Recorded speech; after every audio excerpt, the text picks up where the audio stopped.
Hey everyone, it's me, Queen Cora, just coming through with a really quick message. Um, Today I want to talk about kind of what's going on. I'm going to be coming from the Apocrypha. Okay, I don't know if you all have heard of this, but I mentioned it in a lot of my videos. The Apocrypha, which is the part of the Bible that they took out. And I want to come with a couple of facts. So the Apocrypha, what it really means is the hidden things or something like that. Okay, it's the stuff that they don't talk about. Okay, the Roman Catholic Church took it out because they felt like it's not canon or it's not relevant or it's not, it can't be proven. But of course, that's a lie. Okay, so anyway, they took it out in 1885. Okay, they were moved in 1885, which was 20 years after the end of slavery. Now remember, during slavery, slaves could not read. Okay, it was illegal to read. All right, and think about it. So after slavery is when they took it out. That means there must have been some truth in there that they didn't want you to see. Okay. So anyways, today I'm going to be I'm going to be coming from the book of the Wisdom of Solomon. Now, in the regular Bible, they have the Song of Solomon. Okay. Well, this book, they have the Wisdom of Solomon because, Solomon is so wise and all that good stuff. So, and this is kind of in reference to the killings and stuff that have been happening. Of course, it's not okay. The injustice is not okay. But meanwhile, and we're going to take care of it. And of course, I can help, and I will help in that arena. However, I want to talk about a couple of things first. I want to give you a little bit of insight on when they think they're doing something, what God says, or the Son of God, the real Son of God, what He says. Okay, hold up. Okay, so I'm going to be reading directly from the Wisdom of Solomon. Okay, I'm in the Wisdom of Solomon, chapter 2, and I'm going to start at verse 10. From verse 1 to 10, they talk about YOLO and all that, like how people say you only live once, which has been proven to not be true. People absolutely do reincarnate. So if you're reincarnating, that means you don't live only once. That means you're coming back. Okay, but I don't know. Well, that's another story. We'll talk about some of that later. But I want to go start at verse 10. Okay, so the book of the Wisdom of Solomon, chapter 2, verse 10. It says, well, dang, I may have to go up a little bit more. Okay, so again, they're talking about how some of the people on the earth, I'm sorry, I have to read the whole thing. Okay, then to give you the context, I really want to start at verse 10, but I have to start from the top. Okay, so verse 1: For the ungodly said, reasoning with themselves, but not aright. So they reason with themselves in their own mind, but they're really not right about what they're saying. Our life is short and tedious, and in the death of a man there is no remedy. Neither was there any man known to have returned from the grave. For we are born at all adventure. We shall be hereafter as though we had never been. For the breath in our nostrils is as smoke, and a little spark in the moving of our heart. Okay. Verse 3: Which being extinguished, our bodies shall be turned into ashes, and our spirits shall vanish as the soft air. And our name shall be forgotten in this time, and no man shall have our works in remembrance. And our life shall pass away as a trance of a cloud, and shall be dispersed as a mist that is driven away with the beams of the sun, and overcome with the heat thereof. So, verse 5: For our time is a very shadow that passeth away, and after our end there is no returning, for it is fast sealed, so that no man cometh again. Okay, so let me just go from verse 1 to 6. Pretty much saying that this is what the ungodly saying. Well, we only live once, so let's and ain't no, we all gonna die. Ain't no way to stop that. So this is just summing it up in words, right? And when we do die, ain't nobody gonna remember us, and my name's not gonna be known for nothing.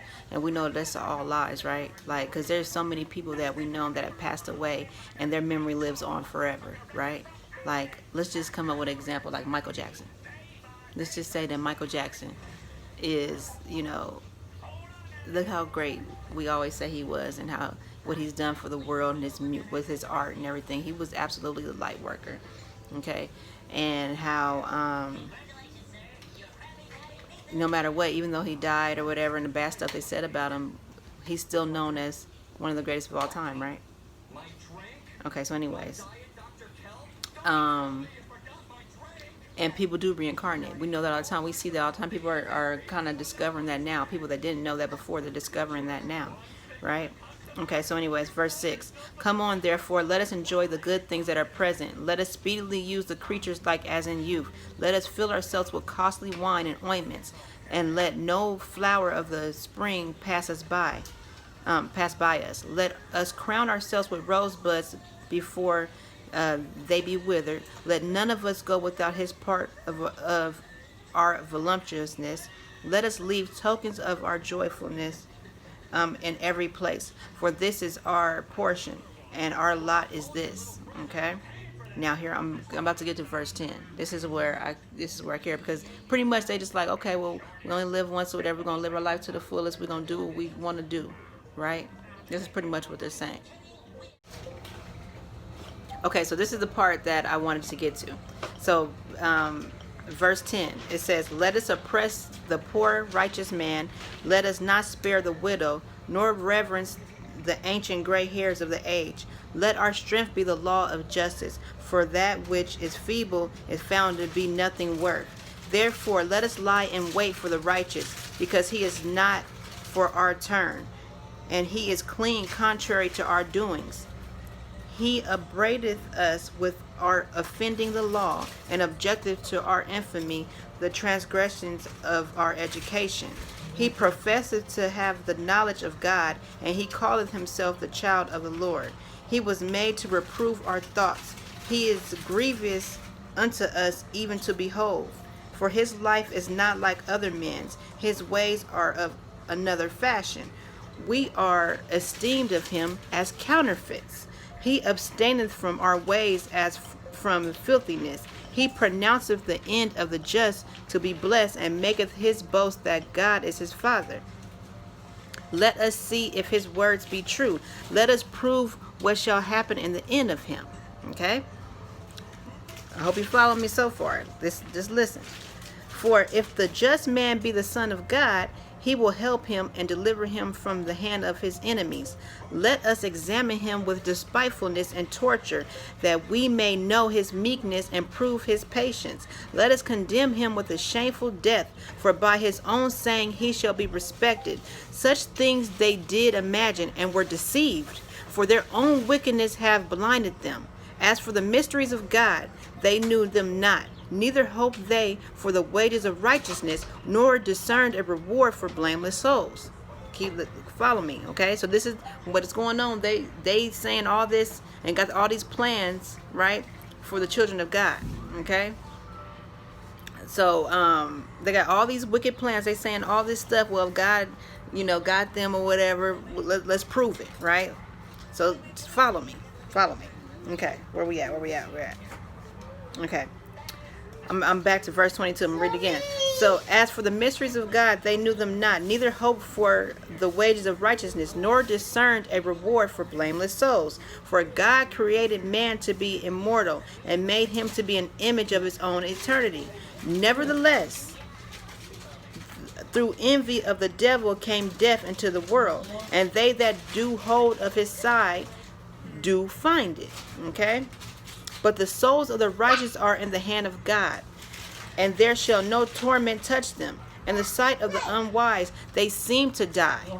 Now, this is the part I really wanted to get to. This is chapter 3. I'm sorry, now I'm at chapter 3.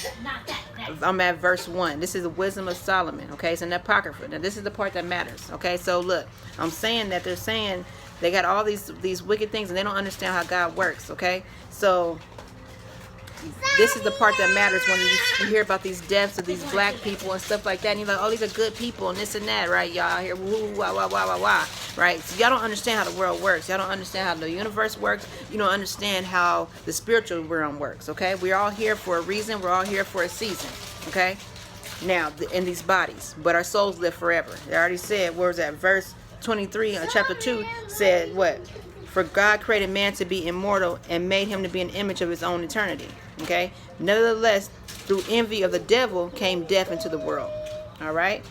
And they that do hold of his side do find it. Okay, so here we go. But the souls of the of the righteous are in the hand of God, and there shall no torment touch them. And then verse 2. In the sight of the unwise, they seem to die, and their departure is taken for misery.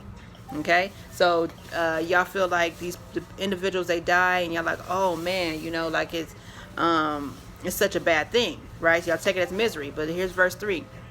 And they're going from us to be utter destruction, but they are in peace. Okay, so even though it seems that they die in such a bad way, they're actually in peace. All right. For though they be punished in the sight of men, yet is there hope for immortality.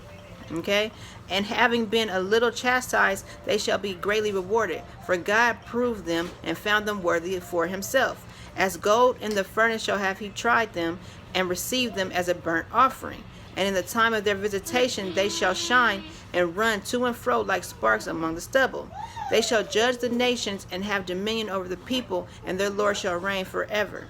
They that put their trust in him shall understand the truth, and such as being faithful in love shall abide with them. For grace and mercy is to his saints, and he hath care for his elect. But the godly shall be punished according to their own imaginations, okay, which have neglected the righteous and forsaken the Lord. For whoso despises wisdom and nurture, he is miserable, and their hope is vain. Their labors unfruitful, and their works unprofitable. Their wives are foolish, and their children wicked. Okay? Their offspring is cursed. Wherefore blessed is the barren that is undefiled, which have not known the sinful bed. She shall have fruit in the visitation of souls. All right? And it goes a little further, but my point is though, even though you have seen these individuals and you see it on TV and they died, and you hear all these bad stories and this and that and that and this, you have to understand there's more to life than what you see. All right? This 3D realm right here, it's more to life than what you see.